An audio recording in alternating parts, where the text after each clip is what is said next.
Hi, welcome to my channel. Subscribe my channel, Story S in Tamil Pani. பெண்கள் சாம்ராஜ்யம். ஏய் ஸ்ரீஜித், என்ன பண்றது? நான் டீ போடச் சொல்லி எவ்வளவு நேரம் ஆச்சு? டீ பண்றதா இல்லையா?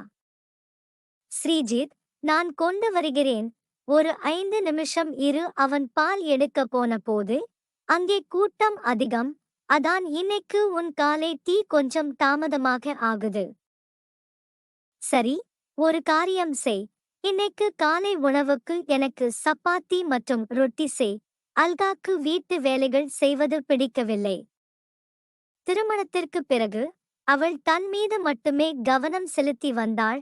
ஸ்ரீஜித் அலுவலகத்துடன் வீட்டு வேலைகள் அனைத்தையும் கவனித்து வந்தார். இந்த காரணத்திற்காக ஸ்ரீஜித் தன்னை கவனிக்காமல் நிறுத்திவிட்டான். இப்படி ஒரு நாள், அல்கா, ஸ்ரீஜித், நீ ஆபீஸ்ல இருந்து சீக்கிரமா வந்தது நல்லா இருக்கு. நாளைக்கு காலையில பேருந்து போகணும். அதனால என் புடவையே அழுத்தி பெட்டிவை. மேலும் அதிகாலையில் எழுந்து காய்கறி உப்மா தயார் செய்து பேக் செய்தாம். வழியில் பேருந்து மீண்டும் பசி எடுக்கும். சரி, சமையல் முடிக்கவும். நான் தூங்கப் போகிறேன். எனக்கு தூக்கம் வருகிறது. ஸ்ரீஜித், சரி, நீ சுகமாக தூங்கு. நான் எல்லா வேலைகளையும் செய்கிறேன். அல்கா குரட்டை விட்டு தூங்குகிறார். ஏழை ஸ்ரீஜித், களைப்ப வீட்டு வேலைகளை எல்லாம் முடித்துவிட்டு தூங்கச் சென்று மறுநாள் காலை 3 மணிக்கு மீண்டும் எழுந்து பேருந்து செல்வதற்கான உணவை தயாரித்து பேக் செய்கிறான். அல்கா தன்னை அழகுபடுத்துவதில் பிஸியாக இருக்கிறார். அவள் ஒரு துப்பட்டாவை கூட தன் பெட்டி வைத்துக் கொள்வதில்லை. ஸ்ரீஜித் முழு பெட்டி தயார் செய்துவிட்டு இருவரும் திருமணத்திற்காக மதுரை சென்றடைந்தனர். அல்கா ஸ்ரீஜித் வெளியில் விட்டுவிட்டு தானே ஹோட்டலுக்குள் செல்கிறாள். ஏழை ஸ்ரீஜித் தனியாக பெட்டி மற்றும் பையை எடுத்துக்கொண்டு உள்ளே செல்ல ஆரம்பிக்கிறான். காவலாளி, இது 7 நட்சத்திர ஹோட்டல். நீங்கள் உள்ளே செல்ல முடியாது. ஸ்ரீஜித், நான் யாருன்னு கூட உனக்கு தெரியுமா? காவலர், இதை பார்த்து என்ன சொல்ல? யாரா இருந்தாலும் இவனை இப்படி உள்ளே போக விடமாட்டேன்னு புரியுதா? பெரிய ஆட்கள் உள்ளே ஹோட்டல் ரூம் புக் பண்ணி இருக்காங்க. ஸ்ரீஜித் தொலைபேசியில், அல்கா, நீ சொல். இவர்கள் என்னை உள்ளே வர விடுவதில்லை. அல்கா, சரி, காத்திரு, நான் உடனே வருகிறேன்.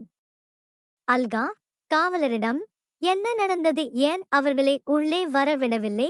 அல்காவின் தோழி, மன்னிக்கவும் அண்ணி, இவ்வளவு பிரச்சனையை எதிர்கொண்டீர்களா?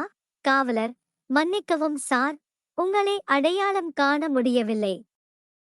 அல்கா, உன்னை புது துணி வாங்கச் சொன்னே, எல்லார் முன்னாடியும் என்னை அவமானப்படுத்திய. இப்போ பாரு நான் எவ்வளவு அழகா இருக்கேன்னு. என்னோட சேர்ந்து நினைக்கிற நீ எவ்வளவு மதிப்பில்லாதவன்னு. பாவம் ஸ்ரீஜித் அமைதியாக அல்கா சொல்வதை கேட்டு கொண்டிருந்தான். அது அவருடைய தவறு அல்ல. உடைகளை சரியாக மாற்றவோ புது ஆடைகள் வாங்கவோ அவருக்கு நேரம் போதவில்லை. ஸ்ரீஜித் நாள் முழுவதும் அலுவலகம் மற்றும் வீட்டு வேலைகளில் பிஸியாக இருக்கிறார். இப்போது அல்கா தனது நண்பரின் திருமண விழாவிலும் ஸ்ரீஜித் வேலைக்காரனாக வைத்திருந்தார். அல்கா, ஸ்ரீஜித், எனக்கு ஒரு கிளாஸ் தண்ணீர் கொண்டு வாருங்கள். சாப்பிட ஏதாவது கொண்டு வாருங்கள். அதுவரை நான் இங்கே நாற்காலியில் அமர்ந்திருக்கிறேன். அல்காவின் தோழி, சரியாகச் சொன்னாய் அல்கா. உன் அண்ணி எல்லா வேலைகளையும் செய்கிறார். அல்கா, அதே விஷயம். முதல் நாளே உங்கள் கணவரை உங்கள் கைக்குள் வைத்திருப்பது நல்லது. இதற்கு நீங்களும் உறுதியளிக்க வேண்டும்.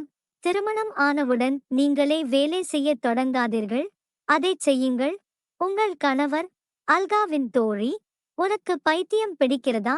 வீட்டு வேலைகள் செய்யும் உன் கணவரைப் போல் இல்லை என் கணவர். Hi, welcome to my channel.